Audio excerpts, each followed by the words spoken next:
আশা করি সবাই ভালো আছেন। গতকালের ঘটনা, তামিম ইকবাল খান হঠাৎ করে বিকেএসপির মাঠে টস হওয়ার পরে, আপনারা জানেন আমাদের ঢাকা প্রিমিয়ার লিগের খেলা হচ্ছে, তামিম ইকবাল খান মোহামেডান স্পোর্টিং ক্লাবের পক্ষে খেলছিলেন। টস হওয়ার পরেই তার বুকে ব্যথা শুরু হয়। তারপরে যে তার চিকিৎসার যে ঘটনাগুলি ঘটে, ইভেন্টগুলি অনেকগুলি আমরা সঠিকভাবে জানি না, অনেকে আমরা ভুল জানি। তাই আমি নিজের প্রয়োজন থেকে আমি ভাবতেছি আপনাদের সঠিক ঘটনাটা জানাবো। তো সঠিক ঘটনা হলো এই, টস হওয়ার পরেই আপনার বিকেএসপির মাঠে তার বুকে ব্যথা শুরু হয়। সে হয়তো তিনি ভেবেছিলেন তার বুকে ব্যথা গ্যাসের কারণে, ফলে তিনি কয়েকটা গ্যাসের ওষুধ খান, কিন্তু তার বুক ব্যথা কমে না। ফলে তিনি পার্শ্ববর্তী একটা হসপিটালে যান, সেখানে ইসিজি করানো হয়। দায়িত্বরত চিকিৎসক তাকে হার্ট অ্যাটাকের কথাই বলেন, কিন্তু উনি অতটা গুরুত্ব দিলেন না, মাঠে আবার চলে আসলেন। তো মাঠে আসার পরে ব্যথা তার আরও বেড়ে গেল। ফলে অ্যাম্বুলেন্সে করে তাকে কেপিজি স্পেশালাইজড হসপিটালে দেওয়া হলো। সেখানে ওই অবস্থায় তার অলমোস্ট 10 মিনিট তার পালস ছিল না, মানে হার্ট কাজ করতেছিল না। তাকে 22 মিনিট ধরে ডাক্তার মনিরুজ্জামান সাহেব সিপিআর দেন এবং 3টি ডিসি শক দেওয়া হয়।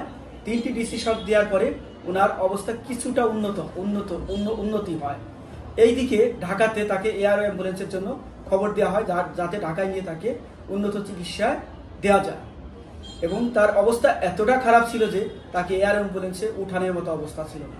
হয়তো এয়ার অ্যাম্বুলেন্সে উঠালে তাকে আমরা ফেরত পাইতাম না। আরেকটা জিনিস মনে পড়ে, ইন্ডিয়ার জহির খানের বলে ডাউন উইকেটে 6 মারার দৃশ্যটা আমাদের চোখে এখনো ভাসে। এখন তার এই অবস্থায় কেপিজি হাসপাতালের বিশেষজ্ঞ ডাক্তার কার্ডিওলজিস্ট ডাক্তার মারুফ সাহেব ওনার এনজিওগ্রাম করে ওনার হার্টের 2টা ব্লক পান।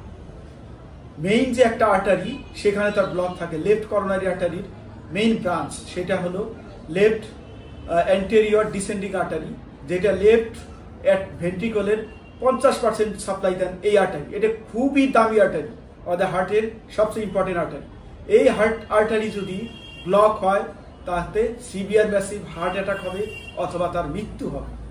সৌভাগ্যক্রমে তামিম ইকবালের মন্দের ভালো যেটা ম্যাসিভ হার্ট অ্যাটাক হয়, তিনি কিন্তু বেঁচে থাকেন। ম্যাসিভ হার্ট অ্যাটাকের পরে তিনি এখন পর্যন্ত রিং পরানোর পরে তিনি এখন পর্যন্ত আলহামদুলিল্লাহ সুস্থ আছেন। তবে তাকে হয়তো আর 3-4 দিন নিবিড় পরিচর্যা কেন্দ্রে হাসপাতালে থাকতে হবে।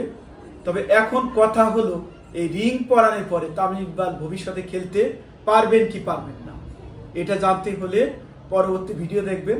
আশা করি আমাদের সাথে থাকবেন। ধন্যবাদ। আসসালামু আলাইকুম।